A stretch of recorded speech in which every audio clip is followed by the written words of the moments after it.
Now, not all the world eats pizza, burgers, and fries. Nope, here are 7 foods that we both have tried that may seem weird but are actually quite normal in other cultures.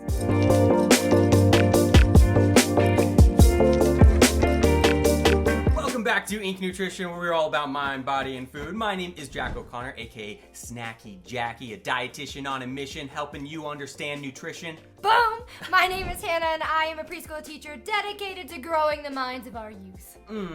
On this channel, we translate the science of nutrition to help you just live a healthier life. Yes, that is usually what we do, but today we're going to do something a little bit different. We're going to have some fun sharing our own personal experiences with some unique foods that we have tried around the world.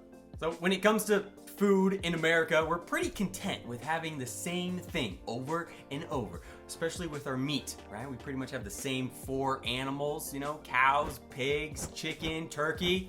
Yeah, boring and unsustainable. Yeah, let's expand our palate, shall we? Let's bite into it. Number 1 is guinea pig. So recently I was in South America, I was in Ecuador, and I tried this delicacy, all right? They call it cuy. And while we tend to have guinea pig as pets in this country, it's a very common food in the Andes of South America. And it's got a very gamey flavor. If you've ever had rabbit, it's like that. I don't know many people who've had rabbit, but I have, and it's pretty similar. It was okay. It was all right. What would you rate it out of 10? Like a 6 out of 10. It probably would take some adjusting. It's an acquired taste for sure.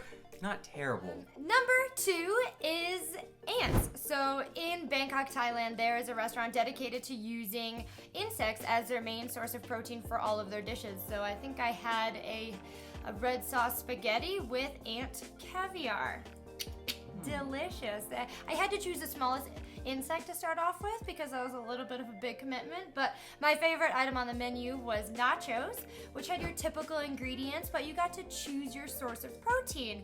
So you got to choose from mole cricket or silkworm or bamboo caterpillar.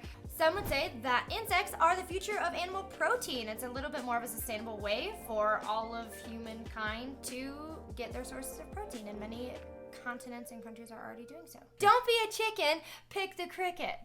That doesn't even rhyme. I like it. Were the ants crunchy? That was a grasshopper or a cricket. Yeah, a little bit. You could like taste it, kind of. It's kind of like caviar, and it's like a little bit soft and a little bit got a hard exterior shell. Do you think they fry them? You just do a quick fry? They prepare them, saute them, boil them. Oh gosh! Herbs and butter. Poor things. Number 3 is something that we have both had, but in different forms and in different parts of the world. It is blood. Blood? So when I actually spent a summer in Sweden, and a pretty common traditional food there is something called the blood platter, and it is. It sounds so fancy. I know, right? Blood pudding. You have to make it sound a little fancy so you get people to try it. But yeah, it's blood pudding. It's coagulated pork blood mixed with a little flour, and it kind of forms this pancake, this crispy pancake. A very acquired taste. And you really can taste that irony, blood-like flavor. Wasn't a fan. But I was there over Midsummer, which is their biggest holiday, and it's centered around food, and you have to have all the traditional food, so of course, I had to partake. Was the pancake red? Oh yeah, dark red. So not, like red chocolate or red velvet. God, no, I really can't think about it. That was a one and done for me. One and done. Great, well my dish was actually quite similar, having to do with coagulated blood. Coagulated blood. But it was in broth. So I accidentally ordered pho, or this pho dish called bun bo hue. In the broth of the glass or rice noodles is blood, and it's red, and it's also an acquired taste. Had a little bit of that irony flavor. It had actually a lot more flavor than regular pho that is more common in America, but I just couldn't look at it when I was eating it. there's so much blood that's used, and it's like, that's got to go somewhere. So I'm glad some cultures enjoy it. And I will say, it is nutrient rich, all right? There's a lot of good minerals in there. Bloody hell! Number 4, we have goat neck. So we're traveling back to South America for this one in Peru. I had, it was my mom and I actually. We went to this restaurant. It was a pretty nice restaurant, and they were serving goat neck. And as you would imagine, it's a pretty tough cut of meat. So it was braised, right? It was cooked in a liquid to kind of soften it, but it still was a bit difficult to get down. It wasn't terrible. Again, had this gamey flavor, and it was a bit stringy. You know, I thought it was decent. Of the ones we've mentioned so far, I would for sure have that one again over the others. Yeah, not bad. I've also had a neck of some sort, and I remember it being very stringy, like stuck in your teeth, need to floss afterward, kind of stringy. Yeah. But happy we're using all parts of the animal. Exactly. Stick your neck out there. Try it. Number 5 for me is alligator bites. I have family that lives in Florida. We visit there quite a bit, and I remember one time having alligator bites, which is pretty common down there.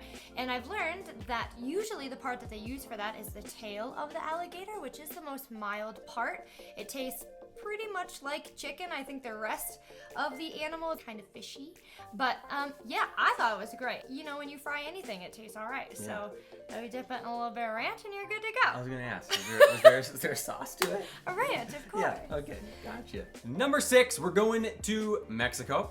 All right, we're gonna have stomach. So stomach is not that uncommon. If you go to a lot of authentic Mexican restaurants, you'll probably find tripe on the menu. Okay, so that stomach is just the edible inner lining of the stomach, typically of cows, pigs, or sheep. And you'll often find it in soups. So I had this soup, menudo rojo, which is, just a Mexican red chili stomach soup. And, you know, it's got this very chewy texture, which isn't for everyone. Kind of like octopus, like calamari. And it's pretty bland, so usually it's seasoned, really well seasoned. But again, you know, we're using the full part of the animal, which is wonderful. Give it a shot, just if you can, stomach it. Number 7.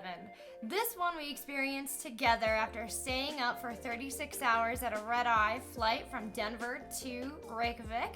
And we were hungry, slightly delusional, but ready to try some local Icelandic cuisine. So we went to the highly rated cafe right in downtown and had this traditional Viking platter, okay, in which the highlighted couple dishes were sheephead jelly and fermented fish mash. And smoked salmon. Oh yeah, and that smoked salmon was not what you would think of as what you get at the grocery store. So the sheep head literally is sheep head, okay, that has been gelatinized and turned into this kind of like slab, almost like Spam. Like a brick of semi-clear jelly. And it smelled really bad, and so did this. The smoked salmon is like smoked salmon, which is really good, but if it's been sitting outside for 7 days, or 7 years, flies on it. God.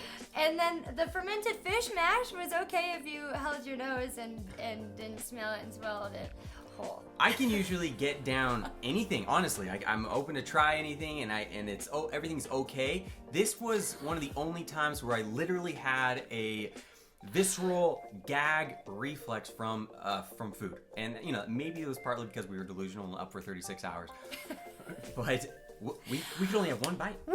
It was rough. But they did have this amazing rye bread ice cream that was only like this big, but we licked that part clean because we couldn't eat any of the rest of it. Yeah. And that was our welcome to Iceland. Exactly. So next time you're traveling, or if you notice an unfamiliar item on the menu, please challenge yourself. Give it a go, unless it's sheephead jelly. Expand your palate. Let us know if you have tried anything unfamiliar and what your thoughts were in the comments below. Thanks so much for watching. Again, we are Ink Nutrition. My name is Jack. My name is Hannah. And we'll see you next time. Happy snacking. Yum. Get out of here. Go on. Shoo. Goodbye now. Whoa, I shook it.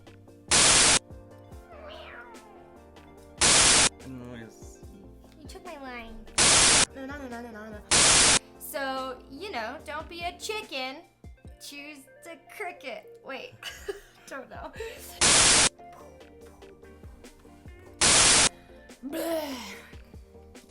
This is a kind of a movement going around the...